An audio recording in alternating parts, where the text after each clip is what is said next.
While many are fearful of the horrors of the future, Roger Corman is busy making movies about them.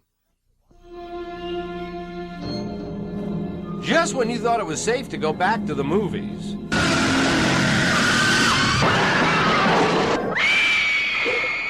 Roger Corman and his New World Pictures release another in a series of never-ending horror exploitation films. The name Roger Corman is almost synonymous with low budget and new talent. He's given so many actors and directors their first break, you could say there's a Roger Corman school of filmmaking. Corman became known as the king of the B-movies by churning out such lurid extravaganzas as Wasp Woman, It Conquered the World, and Attack of the Crab Monsters.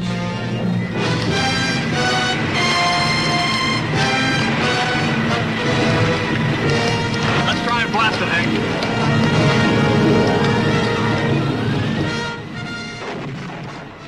Attack of the Crab Monsters, to look at the moment, is a little bit embarrassing for me because the extreme low budget and the 10-day shooting schedule show, and it's clearly not a particularly good film. The main thing I remember about it, other than that, is the fact that it was extraordinarily successful. And I think the success was due partially to the insane title and partially to the concept. And the structure of the script was such that you were led from one climax to another, and the picture never stops.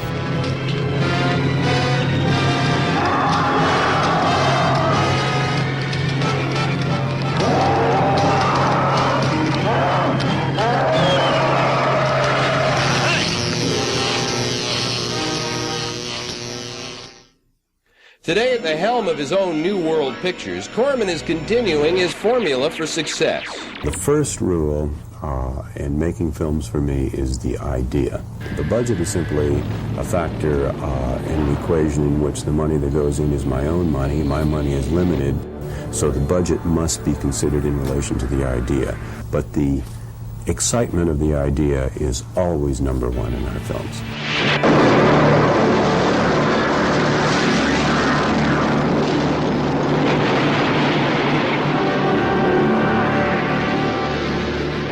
Studios, Corman is investing in special effects, but one way he keeps the budget down is using new and unproven talent both in front of and behind the camera. Julia Gibson, head of the studios, comments, New World, of course, is known for giving young people a chance, and people who have done various things with production or maybe been to film school, and letting them do things that other houses wouldn't allow people to do. The Roger Corman School of Filmmaking has had such illustrious graduates as Jack Nicholson, Martin Scorsese, Peter Bogdanovich, and director Francis Coppola. Francis Coppola came with me straight out of the UCLA Film School. I had bought a Russian science fiction film, and I was looking for somebody to re-edit that film.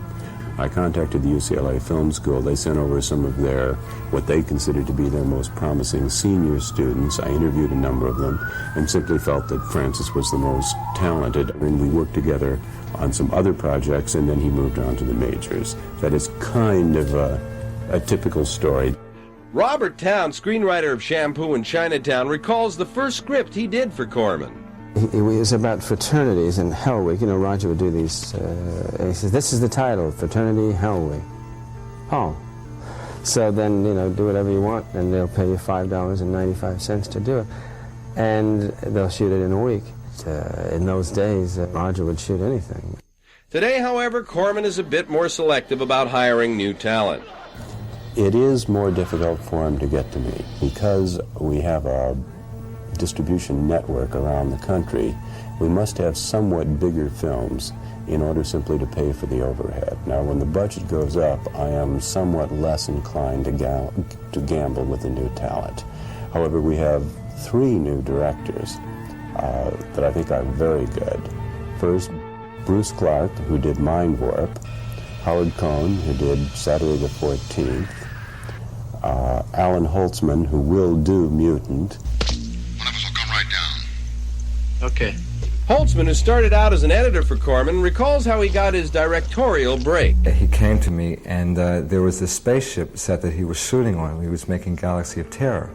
and the set was to be free on a Sunday, and they were going to destroy it on a Monday, and they were filming up until then. And he came to me on a Tuesday and said, "Alan, do you want to direct a movie?" And I said, "Yes."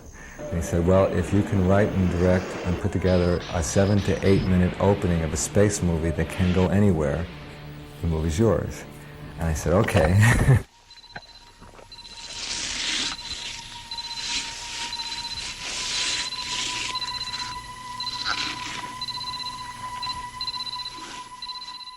Graduates of Corman's School of Filmmaking may learn many things, the most important being how to scare the audience.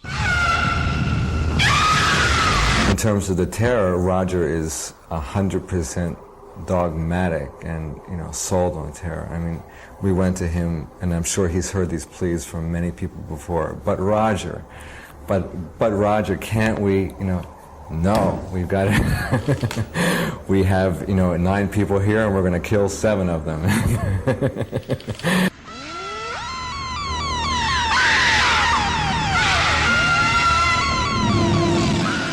So the man is totally devoted to cataclysmic things happening before his eyes.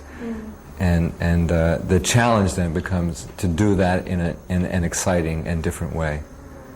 So the question is not do we kill, but how do we kill? Stay back! Stay back! Had enough B-movie action? Well, here's one to end it all.